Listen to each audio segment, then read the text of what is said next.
7 ಇದ್ದು ಅದರಲ್ಲಿ ಕಡು ಮತದಾರರ ಪಟ್ಟಿಯಲ್ಲಿ ದಾಖಲೆಗೊಂಡಿರುವಂಥ ಮತದಾರರ ಸಂಖ್ಯೆ 1,96,619 ಆಗಿದೆ.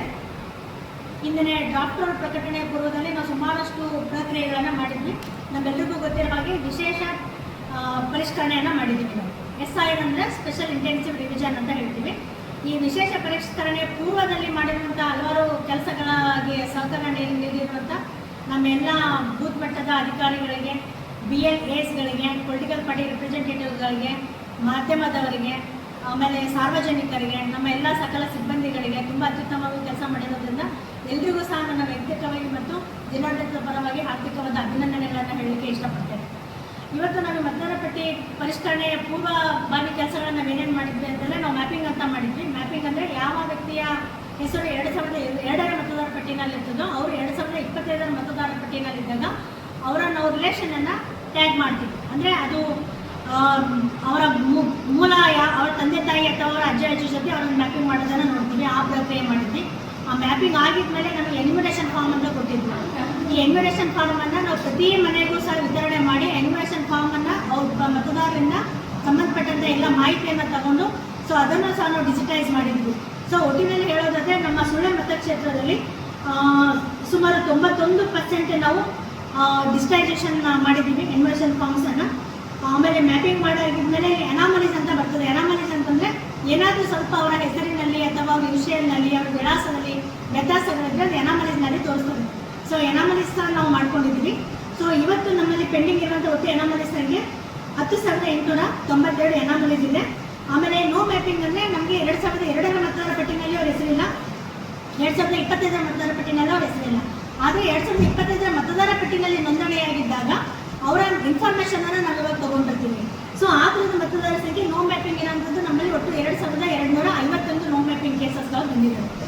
ನಮ್ಮೆಲ್ಲರಿಗೂ ಗೊತ್ತಿರೋ ಹಾಗೆ ಒಟ್ಟು ಮತದಾರರ ಸಂಖ್ಯೆಯಲ್ಲಿ ಇವತ್ತು ಡ್ರಾಫ್ಟ್ ರೋಲಲ್ಲಿ ಪಬ್ಲಿಷ್ ಆಗಿರುವಂಥ ಮತದಾರರ ಸಂಖ್ಯೆಯನ್ನು ನಾವು ಮೈನಸ್ ಮಾಡಿದಾಗ ಒಟ್ಟು 11,868 ಸಂಖ್ಯೆ ನಮ್ಮಲ್ಲಿ ಡಿಲಿಷನ್ ಆಗಿದೆ. ಅಂದರೆ 2025ರ ಮತದಾರರ ಪಟ್ಟಿಗೂ ಇವತ್ತು ಪ್ರಕಟ ಆಗಿರುವಂಥ ಡ್ರಾಫ್ಟ್ ರೋಲ್ ಇದೆ.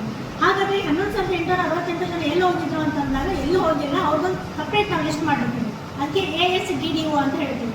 A ಅಂದರೆ ಆಬ್ಸೆಂಟೀಸ್, D ಅಂದರೆ ಡೆತ್, ಅನದರ್ ಅಂಡ್ D ಅಂದರೆ ಡುಪ್ಲಿಕೇಟ್, O ಅಂದರೆ ಅದರ್ಸ್, S ಅಂದರೆ ಶಿಫ್ಟೆಡ್. ಈ ASDDO ಲಿಸ್ಟಲ್ಲಿ ಇವ್ರು ಇರ್ತಾರೆ. ಈ ASDDO ಲಿಸ್ಟಲ್ಲಿ ಇವ್ರು ಇರೋದ್ರಿಂದ ಇವ್ರದ್ದು ನಮಗೆ ಡ್ರಾಫ್ಟ್ ರೋಲಲ್ಲಿ 2 ನಾವು ಕೊಡ್ತೀವಿ. ಇವತ್ತಿನಿಂದ ಅಂದರೆ ಆಗಸ್ಟ್ 24, 2026ರಿಂದ ಅವ್ರ ಕ್ಲೇಮ್ ಪೀರಿಯಡ್ ಸ್ಟಾರ್ಟ್ ಆಗ್ತದೆ. ಇದು ಎಲ್ಲಿವರೆಗೂ ಅಂದರೆ ಸೆಪ್ಟೆಂಬರ್ 23, 2026ವರೆಗೂ ಅವರಿಗೆ 1 ತಿಂಗಳ ಕಾಲಾವಧಿ ಕ್ಲೇಮ್ಗೆ ಅವಕಾಶ ಇದೆ. ಈ ಸಂದರ್ಭದಲ್ಲಿ ASDDO ಲಿಸ್ಟಲ್ಲಿ ಇರುವಂಥ ಮತದಾರರು ತಮ್ಮ ಒಬ್ಜೆಕ್ಷನನ್ನು ರೈಸ್ ಮಾಡಬೇಕು. ಆ ರೈಸ್ ಮಾಡಿದಾಗ ನಾವು ಅವರಿಗೆ ನೋಟಿಸನ್ನು ಜನರೇಟ್ ಮಾಡಿ ನೋಟಿಸ್ ಕೊಟ್ಟು ಅವ್ರಿಗೆ ಹಿಯರಿಂಗ್ ಕಾಲ್ ಮಾಡ್ತೀವಿ. ಹಿಯರಿಂಗ್ ಕಾಲ್ ಮಾಡಾಗಿದ್ಮೇಲೆ ಅವ್ರು ಕೊಟ್ಟಿರುವಂಥ ಎಲ್ಲ ಪೂರಕ ದಾಖಲೆಗಳು ಅರ್ಹ ಮತದಾರ ನೆನೆಸ್ಕೊಳ್ಳೋಕ್ಕೆ ಸೂಕ್ತವಾಗಿದ್ದರೆ ನಾವು ಪುನಃ ನಮ್ಮ ಅಂತಿಮ ಮತದಾರ ಪಟ್ಟಿಯಲ್ಲಿ ಅವ್ರ ಹೆಸರು ಸೇರ್ಪಡೆಗೊಳ್ತದೆ. ನೀವು ಎಲ್ಲೂ ಹೋಗೋದಿಲ್ಲ. ಇನ್ನು ಸೆಕೆಂಡ್ ಥಿಂಗ್, ನಾನು ನೋ ಮ್ಯಾಪಿಂಗ್ ಮತ್ತು ಅನಾಮಲೀಸ್ ಅಂತ ಹೇಳಿದ್ದೆ ನಿಮಗೆ. ಈ ನೋ ಮ್ಯಾಪಿಂಗ್ ಮತ್ತು ಅನಾಮಲೀಸ್ ಅನ್ನುವಂಥದ್ದು ಒಟ್ಟು ಸಂಖ್ಯೆ ನಮ್ಮಲ್ಲಿ 13,143 ಇದೆ. ಈ 13,143ಕ್ಕೆ ನಾವು ಕಡ್ಡಾಯವಾಗಿ ನಾವೇ ನೋಟಿಸ್ ಜನರೇಟ್ ಮಾಡ್ತೀವಿ. ಯಾಕೆಂದರೆ ನಾವು ಮಾಡುವಂಥ ಪ್ರಕ್ರಿಯೆಯಲ್ಲಿ ದಾಖಲೆಗಳು ಸಿಗದೇ ಇರುವಂಥದ್ದು ಅದು ಮತದಾರ ಪಟ್ಟಿನಲ್ಲಿ ಇವ್ರು ಇರ್ತಾರೆ. ಇವರಿಗೆ ನಾವು ಮ್ಯಾಂಡೇಟರಿಯಾಗಿ ನೋಟಿಸನ್ನು ಜನರೇಟ್ ಮಾಡಿ ಅವರನ್ನು ಸಹ ಹಿಯರಿಂಗ್ ಮಾಡಿ ಆ ಎಲ್ಲ ದಾಖಲೆಗಳನ್ನು ಪರಿಶೀಲನೆ ಮಾಡಿ ಅಂತಿಮ ಮತದಾರ ಪಟ್ಟಿನಲ್ಲಿ ತಗೊಳ್ತೀವಿ. ಈ ನೋ ಮ್ಯಾಪಿಂಗ್ ಅನಾಮಲೀಸ್ ಹಿಯರಿಂಗ್ ಮಾಡಲಿಕ್ಕೆ ನಮಗೆ ಇರುವಂಥ ಸಮಯ 2 ತಿಂಗಳ ಕಾಲಾವಧಿ ಇದೆ. ಇದು ಸಂಖ್ಯೆ 13,143 ಇದ್ದಾಗ ಕೇವಲ ಮತದಾರ ನೋಂದಣಾಧಿಕಾರಿ ಮತ್ತು ಸಹಾಯಕ ಮತದಾರ ನೋಂದಣಾಧಿಕಾರಿ ಇಬ್ಬರಿಗೆ ಮಾತ್ರ ಎಷ್ಟು ಸಂಖ್ಯೆ ಮಾಡಲಿಕ್ಕೆ ಸಮಯದ ಅಭಾವ ಇರೋದ್ರಿಂದ ಮುಖ್ಯ ಚುನಾವಣಾ ಆಯೋಗದ ನಿರ್ದೇಶನದ ಮೇರೆಗೆ ಅವ್ರು ಕೊಟ್ಟಿರುವಂಥ ನಮ್ಮ ಗೈಡ್ಲೈನ್ಸ್ ಮತ್ತು ಇನ್ಫಾರ್ಮೇಷನ್ ಬೇಸ್ ಮೇಲೆ ನಾವು ಹೆಚ್ಚುವರಿ ಮತದಾರ ನೋಂದಣಾಧಿಕಾರಿಗಳನ್ನು ನೇಮಕ ಮಾಡಿದ್ದೀವಿ. ಅಡಿಷನಲ್ AEROs ಅಂತ ಹೇಳ್ತೀವಿ. ಒಟ್ಟು ನಮ್ಮಲ್ಲಿ 18 ಜನ ಅಡಿಷನಲ್ AEROಗಳನ್ನು ಅಪಾಯಿಂಟ್ ಮಾಡ್ಕೊಂಡಿದ್ವಿ.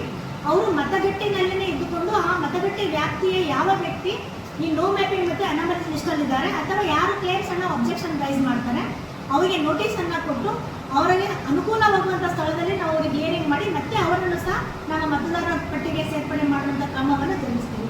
ಈ ಕ್ರಮ ಜರುಗಿಸಲಿಕ್ಕೆ ಇರುವಂಥ ಒಟ್ಟು ಅವಧಿ ಅಕ್ಟೋಬರ್ 22, 2026. ಅಕ್ಟೋಬರ್ 22ಕ್ಕೆ ಇದೆಲ್ಲ ಪ್ರೊಸೆಸ್ ಆಗಿದ್ಮೇಲೆ ಅಕ್ಟೋಬರ್ 27ಕ್ಕೆ ನಮ್ಮ ಅಂತಿಮ ಮತದಾರ ಪಟ್ಟಿ ಹೊರಬರಲಿಕ್ಕಿದೆ. ಅಂತಿಮ ಮತದಾರ ಪಟ್ಟಿಯಿಂದ ಹೊರಗೆ ಇರುವಂಥ ಅರ್ಹ ಮತದಾರರು ಯಾರಾದರೂ ಇದ್ದರೆ 1 ತಿಂಗಳ ಕಾಲಾವಧಿಯಲ್ಲಿ ಅವರು ತಮ್ಮ ಕ್ಲೇಮ್ಸನ್ನು ರೈಸ್ ಮಾಡ್ಬೋದು.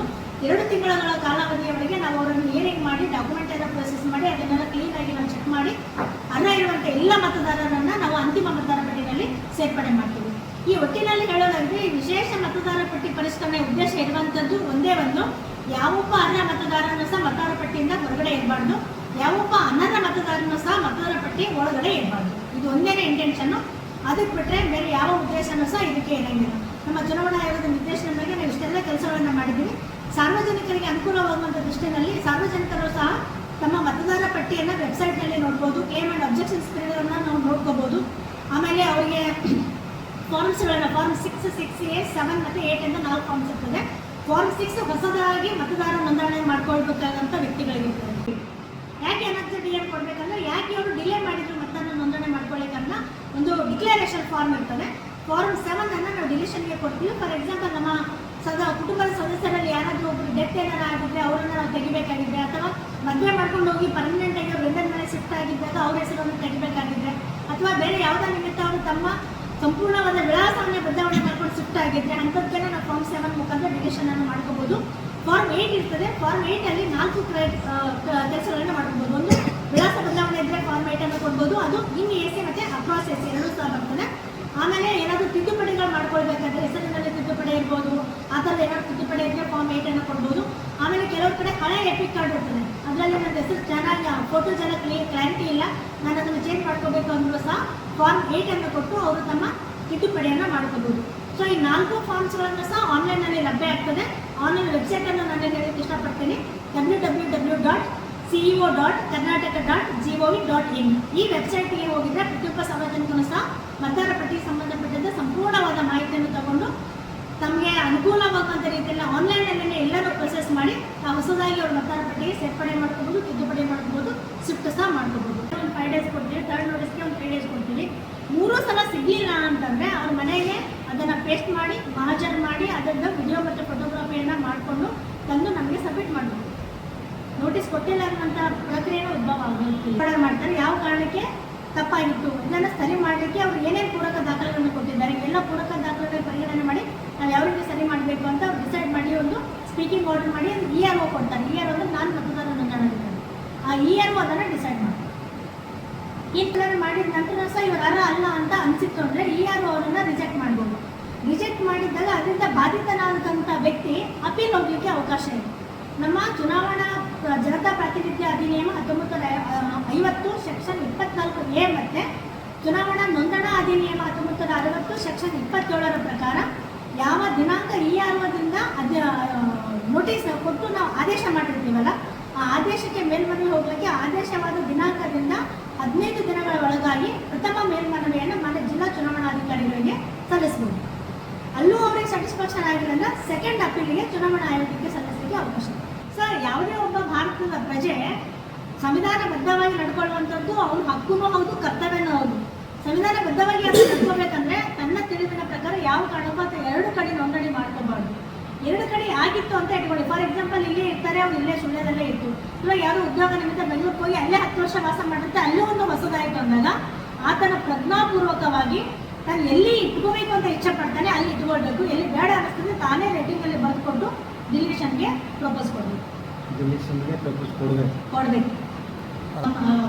ಎಪಿಕ್ ಕಾರ್ಡ್ ಬೇಡ, ನಾನು ಈ ವಿಳಾಸದಿಂದ ಉಳಿಸ್ಕೊಳ್ತೀನಿ ಅಂದಾಗ ಅವ್ರು ಆ ವಿಳಾಸದಲ್ಲೇ ಉಳಿಸ್ಕೊಳ್ತೀವಿ. ನಾವೆಲ್ಲ ಪಾರ್ಟಿಯವರನ್ನು ಕರೆದಿರ್ತೀವಿ. ಇಲ್ಲಿ ಪಕ್ಷಾತೀತವಾಗಿ ನಾವು ಮತದಾರ ಪಟ್ಟಿಯನ್ನು ಮಾಡ್ತೀವಿ. ಯಾಕಂದರೆ ಯಾವ ಪಕ್ಷದಲ್ಲಿದ್ದರೂ ಸಹ ಎಲ್ರಿಗೂ ಎಲೆಕ್ಷನ್ ಬಳಕೆ ಆಗಿರೋಂಥದ್ದು ಒಂದೇ ಮತದಾರ ಪಟ್ಟಿ. ಅವ್ರು ಅವಾಗ ಕ್ಲೇಮ್ ಮಾಡ್ಬೋದು. ಅತ್ತೆ, ಇದು ನನ್ನ ಬರ್ಡೇ ಗಿಫ್ಟು. ಇದೆಲ್ಲ ಜೀವನದಲ್ಲಿ ನನಗೋಸ್ಕರ ತಗೊಂಡ್ಬಂದಿದ್ದಾರೆ. ನಿನ್ ಮೇಲೆ ತುಂಬಾ ಚೆನ್ನಾಗಿ ಕಾಣುತ್ತೆ. ಇದು ತುಂಬಾ ಚೆನ್ನಾಗಿದೆ ಅಲ್ವಾ? ತುಂಬಾ ಚೆನ್ನಾಗಿದೆ.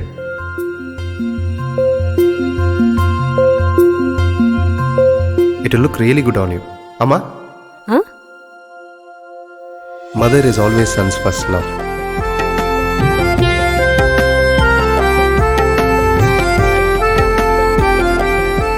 ಪ್ರತಿ ಪೀಳಿಗೆಯ ಪ್ರೀತಿಯ ಮಳಿಗೆ GL ಆಚಾರ್ಯ ಜ್ಯುವೆಲರ್ಸ್. ನಮಸ್ತೆ ವೀಕ್ಷಕರೇ, ಸುದ್ದಿ ನ್ಯೂಸ್ ಬುಲೆಟಿನ್ಗೆ ಸ್ವಾಗತ. ನಾನು ರೇಖಾ ಸುಭಾಷ್. ನಾನು ದಯಾನಂದ ಕೊರತೋಡಿ. ನಾನು ಪ್ರಜ್ಞಾ ಸಾಲ್ಯನ್ ಕೇರ್ಪಳ. ನಾನು ಯಶ್ವಿತ್ ಕಾಳಮನೆ. ನಾನು ಜಯಶ್ರೀ ಕೊಯ್ಗೋಡಿ. ನಾನು ಶಿವಪ್ರಸಾದ್ ಆಲಿಟಿ. ನಾನು ಪೂಜಶ್ರೀ. ನಾನು ದುರ್ಗಾಕುಮಾರ್ ನಾಯರ್ಕೆರೆ.